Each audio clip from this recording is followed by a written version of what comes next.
சங்கட் என்றால் துன்பம், ஹர என்றால் அழித்தல். துன்பங்களை அழிக்கும் விரதமே சங்கடஹர சதுர்த்தி எனப்படுகிறது.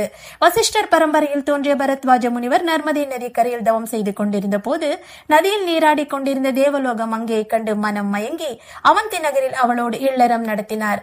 அழகான ஆண் குழந்தை பிறந்தவுடன் அவள் தேவலோகம் சென்றுவிட முனிவர் தன் தவத்தை தொடர பூமாதேவி குழந்தையை எடுத்து அக்னி போல குழந்தையின் மீனி செந்நிறமாக ஒளி வீசியதால் அங்காரகன் என பெயர் சூட்டி வளர்த்தாள். குழந்தைக்கு 7 வயதாகும் போது தன் தந்தை பற்றி பூமாதேவியிடம் கேட்க மீண்டும் மகனை மகிழ்வுடன் ஏற்றுக்கொண்ட பரத்வாஜர் பல கலைகளிலும் அவனை வல்லவனாக வளர்த்தார்.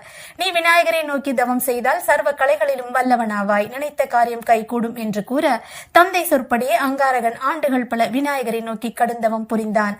மாசி மாத சதுர்த்தி திதி அன்று இரவு சந்திரோதய காலத்தில் விநாயக பெருமான் அங்காரகனுக்கு காட்சி அளித்தார். ஐயனே, சர்வ மங்களத்தோடு தங்களை கண்ட நான் மங்களன் என்று அழைக்கப்படுவதோடு தேவலோகத்தில் தேவருள் ஒருவனாக வேண்டும் என வேண்டினான்.